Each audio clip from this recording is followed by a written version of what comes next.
Hello दोस्तों, कैसे हैं दोस्तों। आशा करते हैं आप सभी बहुत ही मजे मजे में हैं और पढ़ाई भी कर रहे हैं। चलिए दोस्तों, स्टार्ट करते हैं। आज मैं आपके समक्ष लेकर उपस्थित हुई हूँ गोदान उपन्यास का महत्वपूर्ण प्रश्न उत्तर, शॉर्ट क्वेश्चन आंसर।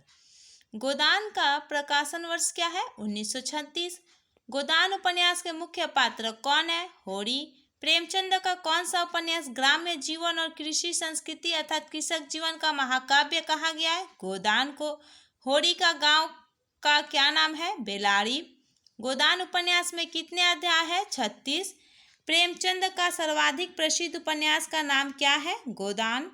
होरी की इच्छा क्या लेने की थी? गाय। गाय का नाम था सुंदरिया। और गाय किसने लिया था? भोला से लिया था। कितने रुपए की गाय थी? 80 रुपए की गाय थी। होरी के पास कितने बीघा जमीन थे? 5 बीघा जमीन थे। नेक्स्ट, गोदान उपन्यास की कथा वस्तु क्या है? कृषक की समस्या। प्रेमचंद के अधूरे उपन्यास का नाम क्या है? मंगलसूत्र। गोदान में होरी को गाय कौन देता है? भोला देता है। होरी के पुत्र का नाम क्या है? गोबर अर्थात गोवर्धन। होरी के बेटिया का नाम क्या था? सोना और रूपा। होरी के भाइयों का क्या नाम था? हीरा और शोभा। होरी के गाय को किसने विष दे डाला था? हीरा। गोवर्धन। गोदान की नायिका कौन है? धनिया है। गोदान उपन्यास में किसकी त्रासदी का वर्णन है? होरी की। नेक्स्ट, गोदान उपन्यास में गोबर किस वर्ग का प्रतिनिधि करता है? अन्याय के विरुद्ध आवाज उठाने वाले वर्ग का। हीरा कितने साल पागलपन में रहा है? 5 वर्षों तक रहा है। तब क्यों रहा है?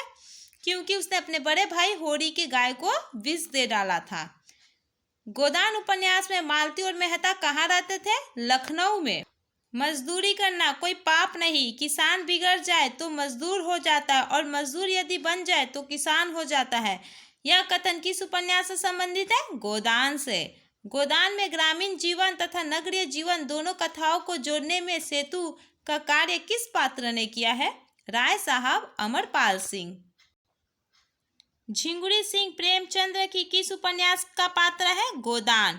गोदान में किसका चित्रित किया गया है? ग्रामीण जीवन और उसकी संस्कृति का। गांव किया था पुरवा या 10-12 घरों का, जिसमें आधे खैपरेल के थे, आधे फूस के। प्रस्तुत पंक्ति किस उपन्यास से ली गई है? गोदान से। कौन सा पात्र नई पीढ़ी के किसान का प्रतिनिधित्व करता है? गोबर करता है। प्रेमचंद्र के किस उपन्यास को ग्रामीण जीवन एवं कृषि संस्कृति का महाकाव्य कहा गया है? गोदान को।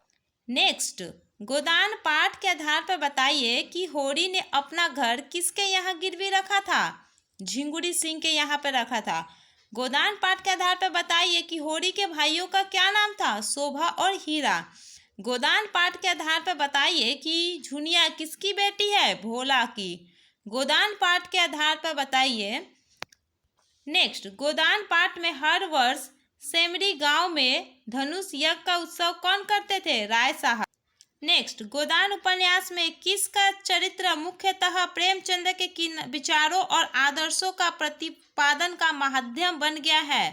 प्रोफेसर मेहता का। गोदान पाठ के केंद्र में किस शोषण की समस्या है? किसानों के ऊपर जो शोषण होती है उसकी समस्या है। प्रेमचंद का जन्म कब हुआ था? 31 जुलाई 1880 ईस्वी को प्रेमचंद का जन्म हुआ था। प्रेमचंद का निधन कब हुआ था? 1936 में। और 1936 में गोदान भी लिखा गया है, अर्थात इनकी यह अंतिम उपन्यास है। गोदान पाठ में ग्राम्य कथा और नगर कथा को जोड़ने वाले कौन से 2 पात्र हैं? गोबर है और एक राय साहब है। नेक्स्ट, गोदान उपन्यास के किस परिच्छेद तक पहुँचते पहुँचते मालती का चरित्र परिवर्तन पूर्ण हो जाता है? गोदान के 36 टोटल भाग है। 36 भाग में से 30वें भाग में हम जाते हैं जब, तो उसमें मालती का चरित्र का पूरी तरह से जानकारी मिलती है। गोदान उपन्यास के आधार पर निम्नलिखित में से किसके चरित्र में मेहता को देवत्व की आभा दिखाई देती है? मालती का। प्रेमचंद जी का वास्तविक नाम क्या था? यह है घनपत राय। गोदान पाठ के आधार पर होरी की 2 बेटियों का क्या नाम है? सोना और रूपा। प्रेमचंद की कौन सी रचना कालजयी रचना है? गोदान।